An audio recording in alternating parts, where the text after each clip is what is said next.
안녕하세요. 저는 이곳에서 사연을 즐겨 듣는 평범한 여자입니다.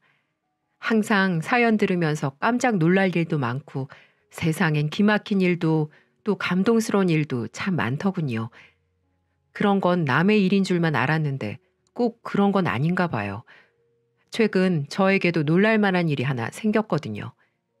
그런데 그 일을 겪어보니 문득 그런 생각이 들더라고요. 어쩌면 이 이야기가 누군가에게는 힘이 될 수도 있지 않을까. 그래서 이렇게 사연을 보내봅니다. 저한텐 6살 터울의 오빠가 한 명 있어요. 그리고 오빠는 4년 전에 결혼해서 저한텐 오빠와 동갑인 새언니가 한 명 있고요. 거의 평생을 오빠랑 둘뿐이었는데 새 식구가 생긴다니 정말 기뻤어요. 저희 부모님은 제가 초등학교에 들어가기도 전에 돌아가셨거든요. 진짜 어렸을 때 일인데도 여전히 그날이 문득문득 기억나요. 저는 어린이집에 다니고 있었을 때인데 끝날 시간이 안 됐는데도 고모가 갑자기 데리러 왔어요. 오빠 손을 잡고 말이죠. 그렇게 저희 둘은 영문도 모르는 채 장례식장이라는 곳을 처음 가게 됐죠.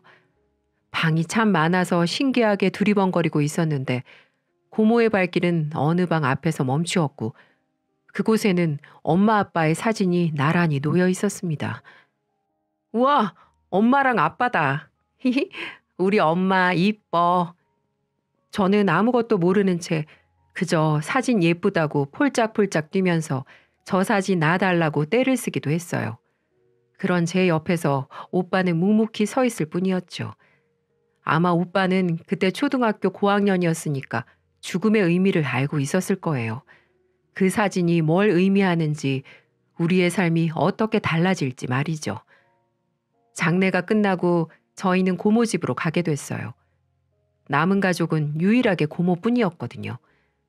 저는 장례가 끝나고 한참이 지날 때까지도 밤만 되면 엄마 아빠를 찾으며 울곤 했습니다.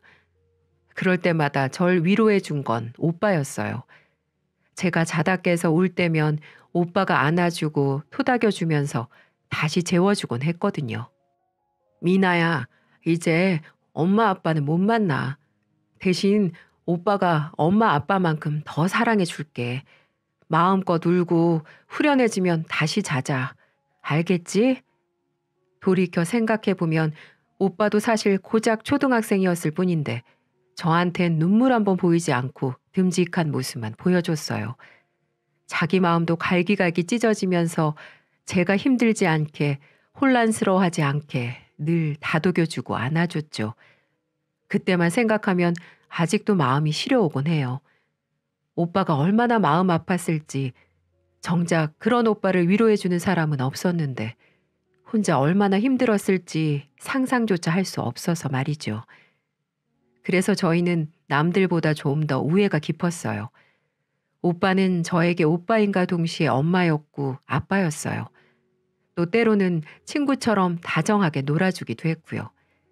오빠가 고등학교에 갈 때쯤 고모네 집도 형편이 어려워져서 같이 살 수 없는 상황이 돼버렸고 저희는 그렇게 고모 집에서 나와 둘이 살기 시작했어요.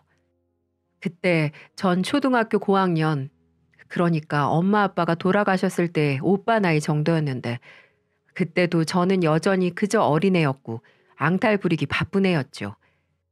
그 나이 때 오빠는 그렇게 의젓했는데 그렇게 둘 다 고등학교를 졸업하고 저는 대학에 가고 오빠는 일을 하면서 제 뒷바라지를 하고 그러다 보니 어느새 10년 세월이 뚝딱이더군요.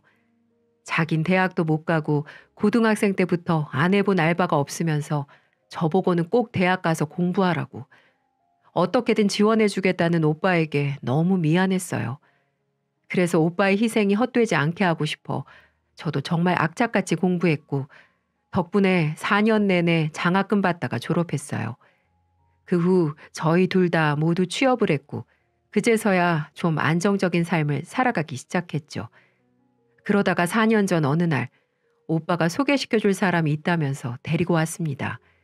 한눈에 봐도 너무 착해 보이고 차분해 보이는 언니였어요.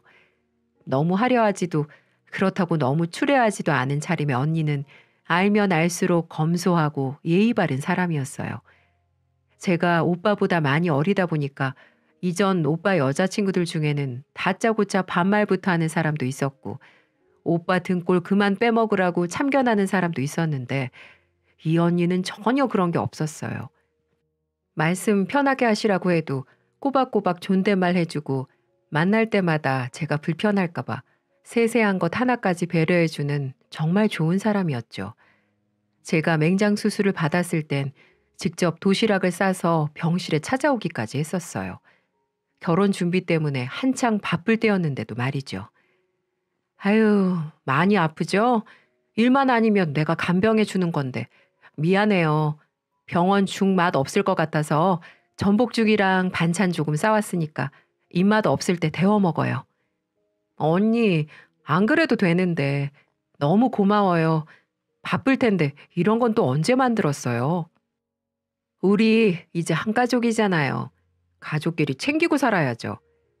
고작 일주일 입원이었는데 언니는 제 병실을 10번도 넘게 찾아왔습니다. 오죽하면 같은 병실을 쓰던 아주머니들이 정신 사나우니까 언니 좀 그만 부르라고 할 정도로 말이죠. 그런 언니를 보면서 아, 우리 오빠 인생에 드디어 빛이 비추는구나. 이제 정말 행복해지겠구나 싶어서 너무 다행이었어요. 맨날 못난 동생 뒷바라지 하느라 힘들었을 텐데 이제는 이렇게 좋은 사람 만나서 행복해질 일만 남았다는 게 정말 감사했죠. 그렇게 두 사람은 제 수술 후 얼마 지나지 않아 결혼했고 저는 오빠 집에서 나와 작은 원룸을 하나 얻었습니다. 오빠랑 언니는 계속 같이 살자고 했는데 그러고 싶지 않았어요. 아무리 그래도 시누인데 언니 입장에서 얼마나 불편하겠어요. 둘이 꽁냥거리며 살기도 바쁠 텐데 불청객처럼 제가 끼는 건 정말 아니다 싶어 오빠네 집은 회사랑 너무 멀다는 핑계로 겨우 원룸을 얻어 나왔습니다. 그마저도 보증금을 언니가 내줘서 제 돈은 거의 쓰지도 않고 집을 구할 수 있었어요. 아가씨, 언제든 돌아오고 싶으면 꼭 돌아와요. 알았죠? 여자 혼자 사는 거 진짜 힘들 텐데. 고마워요, 언니. 그래도 나도 이제 독립해야죠. 다 컸는데 자주 연락할게요. 반찬 떨어지면 언제든 연락하고요. 우리 집 거 만들면서 조금 더 만들면 되니까. 알았어요. 고마워요, 언니. 짐 싸서 집에서 나오는 날 언니는 눈물을 흘리며 저를 꼭 안아줬습니다. 오빠도 마찬가지였고요. 그렇게 우리는 10여 년 만에 떨어져 살게 되었습니다.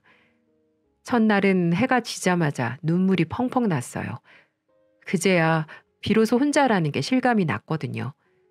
몇 번이나 오빠랑 언니한테 연락을 할까, 그냥 다시 들어간다고 할까 고민하기도 했지만 꾹 참고 버텼습니다. 그렇게 며칠이 지나고 일주일, 2주일이 지나니 혼자 사는 삶에 익숙해졌죠. 그러던 사이 두 사람에게는 허니문 베이비라는 너무나도 소중한 선물이 찾아왔습니다. 제가 고모가 된다니 너무 설레고 떨리는 일이었죠. 임신한 언니는 출산 직전까지도 저를 챙기느라 참 많이 바빴습니다. 아가씨, 내가 조리원 들어가면 한 2주 정도 못 챙겨주니까 반찬 넉넉히 챙겨왔어요. 냉동실에 곰국 넣어놨으니까 밥 먹을 때 하나씩 꺼내서 데워 먹고 빨간 통에 반찬은 빨리 쉬는 거니까 2, 3일 안에 먹어야 돼요. 그리고 이 마른 반찬들은 노란 통에 넣어놨으니까 접시에 덜어 먹으면 2주는 갈 거고 그리고 아우 언니 알았어요. 언니 없는 동안 진짜 잘 챙겨 먹고 있을게요. 제 걱정 그만하고 언니 몸 좀 챙겨요. 그래야 우리 조카도 건강하게 나오죠. 아가씨 놓고 조리원 가려니까 마음이 영 안 놓이네. 나 그냥 조리원 가지 말고 집에서 몸조리 할까요? 그래도 될 것 같은데. 무슨 소리 하는 거예요? 절대 안 되니까 제발 조리원에서 푹 쉬다 와요. 2주만이라도 편안하게. 알겠죠? 언니 조리원에서도 내 걱정하고 있으면 나 앞으로 언니한테 반찬 안 얻어 먹을 거예요. 알았죠? 언니는 끄덕이며 헤헤 웃었습니다. 그렇게 출산 하루 전까지도 제 걱정만 하던 언니는 다행히 순산했고 아들을 낳았습니다. 신생아실에 누워있는 첫째 조카를 보니까 제가 다 마음이 뭉클하더군요. 오빠가 얼마나 좋아할까. 언니는 또 얼마나 힘들었을까 싶어서 말이죠. 그렇게 첫 조카를 만나고 2년 뒤 저는 너무나도 예쁜 둘째 조카를 또 만나게 되었습니다. 아들, 딸 골고루 나온 언니에게 100점짜리 엄마라며 엄지손가락을 몇 번이나 치켜 세웠죠. 그럴 때마다 언니는 손사래를 치긴 했지만 내심 기분은 좋아 보였어요.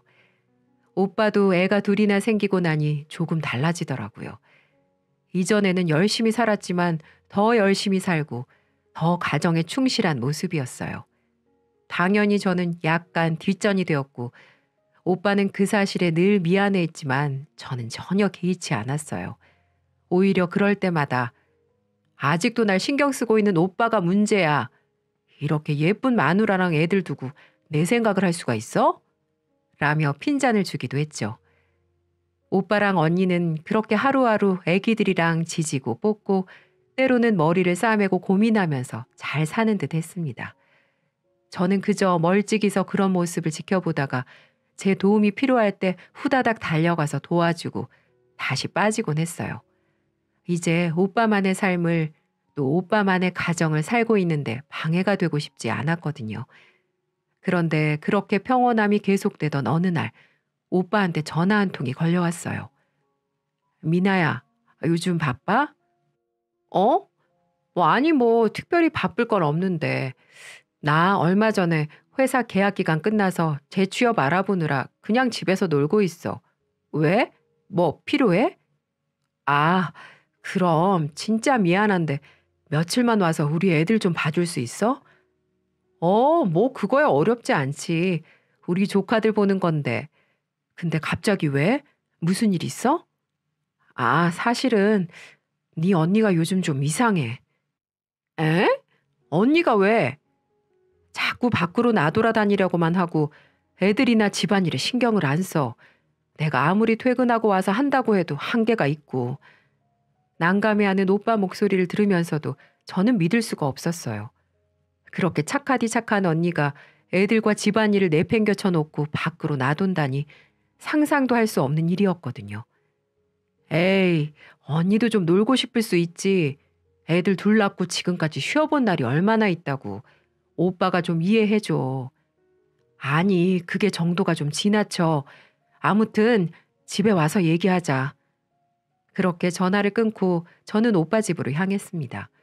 별일도 아닌데 오빠가 왜 이렇게 호들갑을 떠나 하는 생각밖에 안 들었어요. 오빠를 만나면 언니한테 좀 더 잘해주라고 해야겠다. 언니가 얼마나 답답하고 힘들었으면 밖으로 돌려고 할까 싶기도 했고요. 그런데 제 눈으로 직접 확인한 현실은 처참했습니다.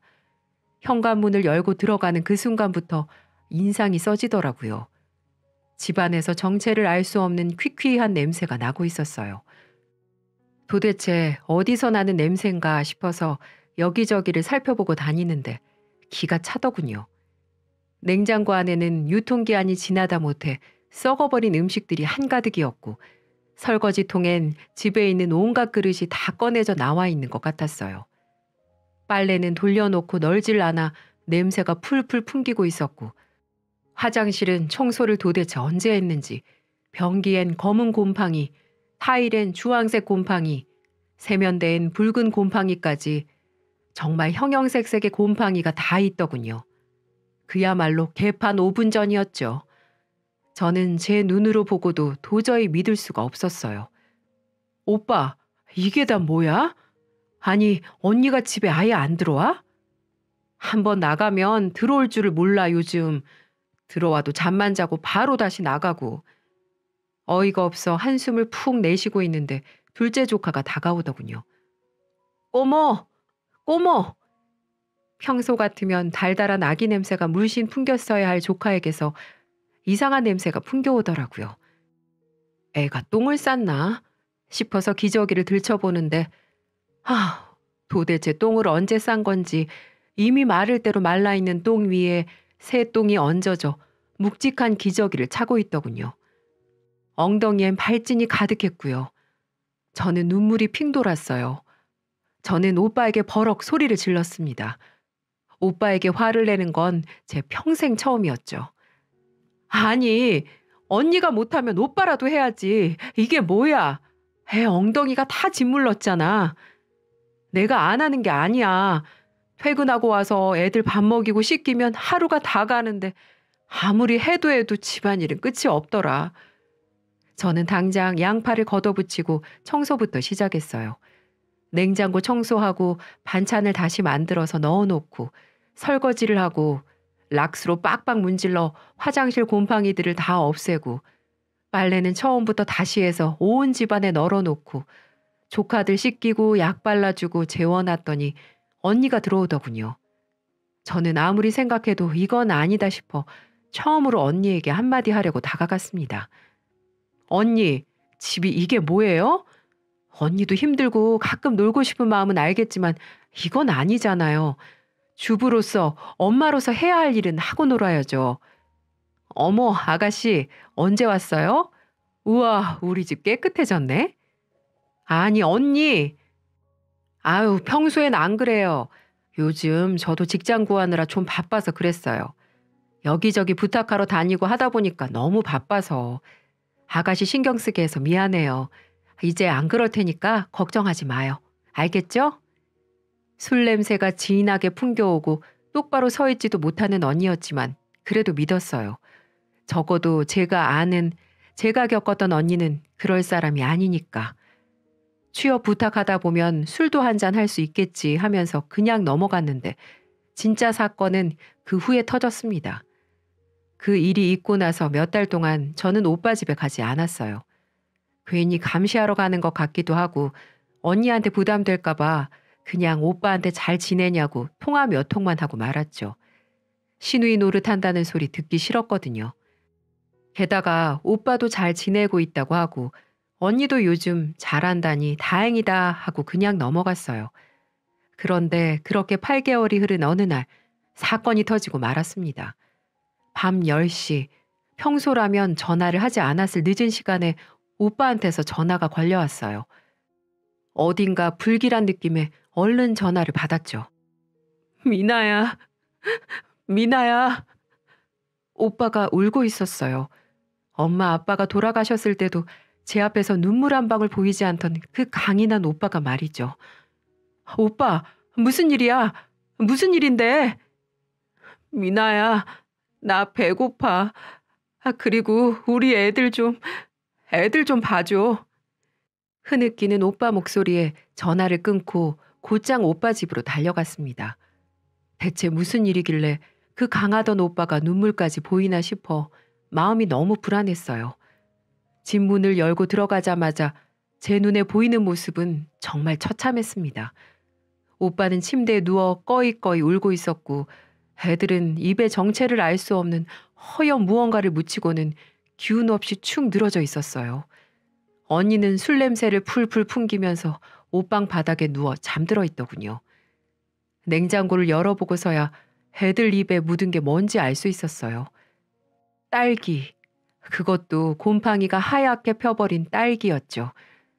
애들은 곰팡이가 뭔지도 모르니까 그냥 무작정 딸기를 꺼내서 베어 먹었나 보더라고요. 냉장고 안에 들어있는 게 그것뿐이었으니까요. 그래서 입 주변에 곰팡이가 가득 묻은 거였고요. 반찬은커녕 쌀도 뚝 떨어져 있었어요. 배달 음식 잔애들의 벌레가 꼬인 걸 보니 꽤 오래전부터 배달 음식으로 연명한 듯 했어요. 오빠, 왜 이래? 이게 다 무슨 일이야? 언니는 왜 저러고 있고? 아니, 언니가 안 하면 오빠라도 해야지. 집안꿀이 이게 뭐야? 애들은 왜 저러고 있는데? 미나야, 나 좀 살려줘. 우리 좀 살려줘. 너무 배고파. 애들도 며칠째 아무것도 못 먹었어. 뭐? 아니, 배달이라도 시켜 먹지. 왜 며칠을 쫄쫄 굶고 있어? 그것도 애들까지. 네 언니가 돈 아깝다고 카드 뺏어가 버렸어. 자꾸 배달 음식 시켜 먹는 거 아깝다고. 그럼 언니는 뭐 먹고 사는데? 언니 먹을 때 같이 먹으면 되는 거잖아. 애들 밥도 잘 안 챙겨주고 맨날 술만 마셔. 뭐가 문제냐고 물어도 답도 안 하고 다음 날 되면 기억 안 난다고 오리발 내밀고. 너한테 이런 꼴 안 보이려고 했는데 정말. 다시 눈물을 보이는 오빠에게 괜히 신경질을 내고 방에서 나왔습니다. 그리고 시간이 늦어 당장 재료를 살 데가 없어서 어쩔 수 없이 배달 음식을 시켜 오빠와 조카들에게 먹였어요. 얼마나 굶었는지 오빠도 조카들도 음식을 꾸역꾸역 먹더군요. 그 모습을 보고 정말 가슴이 미어졌습니다. 내가 사랑하는 오빠가, 소중한 내 조카들이 왜 이러고 있나. 근데 오빠 모습이 좀 이상했어요. 밥 먹으러 나오라고 할 땐 애들 챙기느라 정신없어서 못 봤는데 먹고 있는 모습을 보니까 머리를 떡지다 못해 뭉쳐있고 무엇보다 음식을 편하게 먹질 못하더라고요. 계속 그릇을 들었다가 내려놨다가 허리를 숙이려고 했다가 신음을 했다가. 그래서 물었어요. 오빠 왜 그래? 오빠는 잠시 고민하다가 입을 뗐습니다. 그게 실은 몇 달 전에 회사에서 잘렸어. 구조조정 대상이 돼서. 구조조정? 그럼 그동안 생활비는? 친구한테 중고 오토바이 하나 싸게 구해서 퀵서비스하고 다녔어. 옛날에 배달 알바 하느라 따놓은 원동기 면허가 그렇게 쓸 줄을 몰랐는데. 아니 근데 그럼 지금은 퀵서비스 안 해? 오빠가 애들 굶길 사람이 아닌데 왜 이러고 있어? 3개월 전쯤 비 많이 왔던 날 있잖아. 그랬지. 나도 그래서 그날 퇴근하는데 시간 엄청 걸렸었어. 그날 배달하다가 사고가 났어. 허리 부상이라 당장 입원해야 된대서 입원했는데 내가 일을 못하니 병원비도 문제고 애들도 걱정되고 해서 보름 만에 퇴원하고 집에 왔거든. 처음엔 통원 치료 갈 때마다 네 언니가 같이 가주기도 하고 그랬는데 이젠 귀찮다고 같이 가주질 않아서 병원도 못 가고 있어. 병원을 못 가니까 상태는 점점 안 좋아지고. 그래서 집안일을 못했구나. 집안일은 고사하고 내 한 몸 씻는 것도 어렵다. 혼자는 머리도 못 감고 허리 숙이는 일을 아예 못해. 일어서서 있는 것도 힘들고. 그래서 어쩔 수 없이 널 부를 수밖에 없었어. 미안해. 괜히 신경 쓰게 해서. 미안하긴 뭘 미안해. 오빠가 나한테 미안할 게 뭐 있어. 오빠가 나한테 어떻게 해줬는데. 난 잘 지낸다길래 그런 줄만 알았지. 이렇게 힘들었으면 진작 말했어야지. 저는 오빠한테 소리를 버럭 지르며 엉엉 울었습니다. 사실 오빠한테 화가 난 게 아니었어요.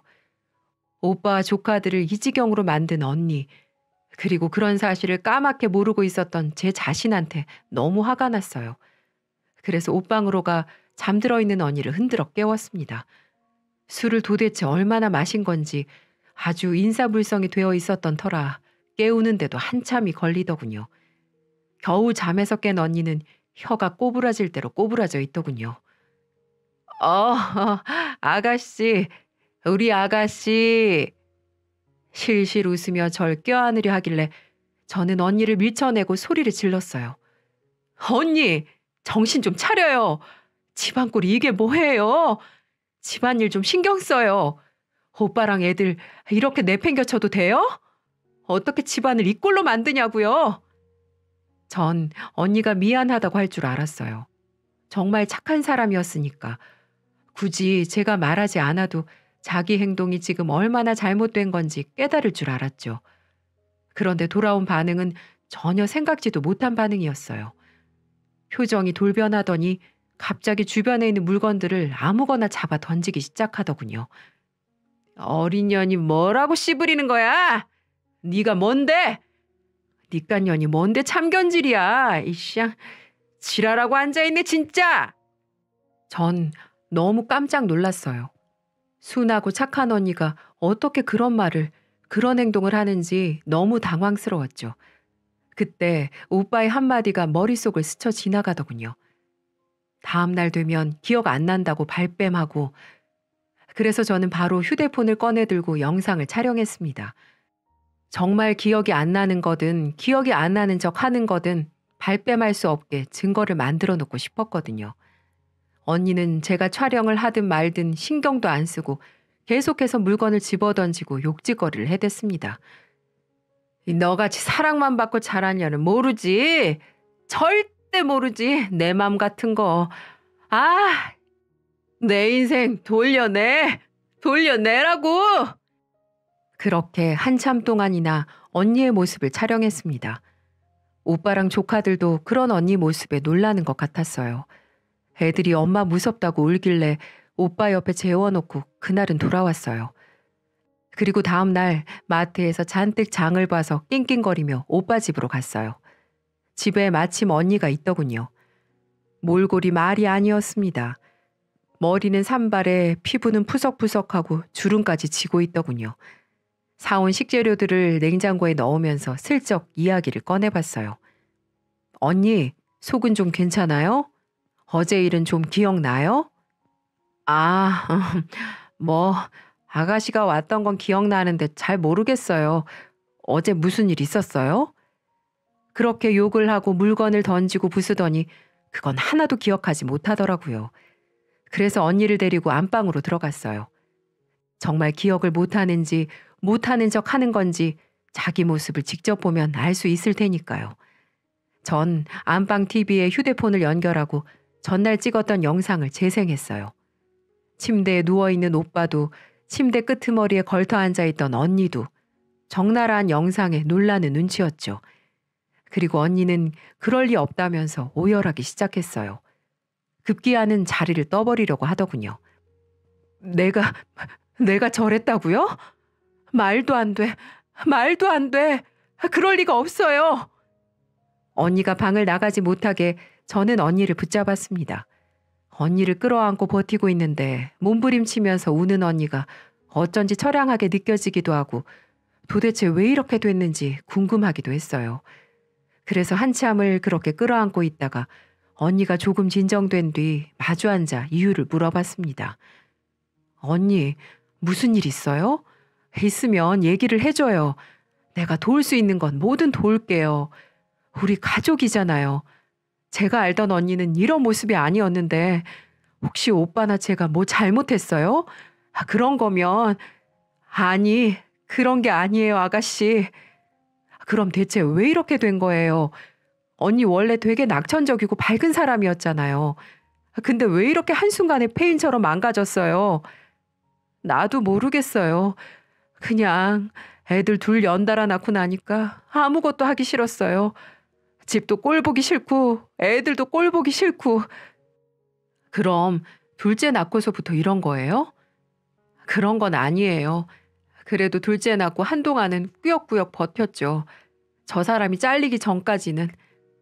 오빠요? 안 그래도 힘든데 남편은 실직하고 그래도 어떻게든 살아보려고 퀵서비스 하는 거 보면서 나도 버티고 있었는데 사고까지 나버렸어요. 당장 먹고 살 길도 막막하고 도대체 내가 뭘 어떻게 해야 될지 모르겠더라고요. 그때부터 애들 울음소리만 들려도 환청이 들리고 도저히 맨정신으론 버틸 수가 없었어요. 그러니까 자꾸 술에 손이 가고. 언니는 고개를 푹 숙인 채 죄인이 고해성사를 하듯 말하고 있었지만 언니가 죄를 지은 거라고 생각하진 않았어요. 그저 아픈 거라고. 그래서 그런 거라고 생각했죠. 언니, 우리 같이 병원 가요. 병원 가서 도움받으면 훨씬 나아질 거예요. 나보고 정신병원을 가라고요? 싫어요. 나 혼자서도 얼마든지 잘할 수 있어요. 언니, 그까지 술 끊는 거? 집안일 하는 거? 하려면 하죠. 사람이 못하는 게 어딨어요. 나 정신병자 취급하지 말아요. 내 정신 말짱하니까. 모든 대화를 잠자코 듣고 있던 오빠가 그제서야 입을 뗐습니다. 당신 아픈 거야. 아프면 병원 가서 약도 먹고 주사도 맞잖아. 그거랑 똑같은 거야. 당신을 정신병자 취급하는 게 아니라 당신 마음이 아프니까 치료받자는 거야. 내가 가는 게 불편하면 미나랑 다녀와. 어? 언니는 혼란스러워하는 듯 했습니다. 병원에 갔다가 정말 나보고 정신병자라고 하면 그때는 어떻게? 그럼 나 어떻게 살아? 우리 애들은. 언니, 아프면 치료받으면 되죠. 치료받고 나면 다시 원래 언니로 돌아올 수 있어요. 그동안 애들은 내가 잘 보고 있을게요. 애들한테도 건강한 엄마가 필요하지 않겠어요? 그렇게 한참을 설득하고 나서야 언니를 데리고 병원에 갈 수 있었습니다. 정말 여러 가지 검사를 했어요. 그리고 결과는 생각보다 심각하더군요. 혼자 많이 힘드셨겠습니다. 의사 선생님의 한마디에 언니는 울음을 터뜨렸습니다. 우울증도 심하고 알코올 중독도 심한 편이시네요. 불안감도 크고 스트레스 지수가 너무 높아서 일단은 입원부터 하시는 게 좋겠어요. 빨리 치료하면 그만큼 빨리 회복될 가능성이 높습니다. 그 길로 언니는 한동안 병원 신세를 졌습니다. 폐쇄병동이라 면회가 쉽진 않아 걱정했는데 그래도 언니가 스스로 바뀌려는 의지가 강해서 잘 이겨내고 있다는 소식은 종종 전해 들었어요. 덕분에 언니는 얼마 뒤 퇴원할 수 있었고 저는 그때부터 우울증에 좋다는 것을 찾아다니기 시작했어요.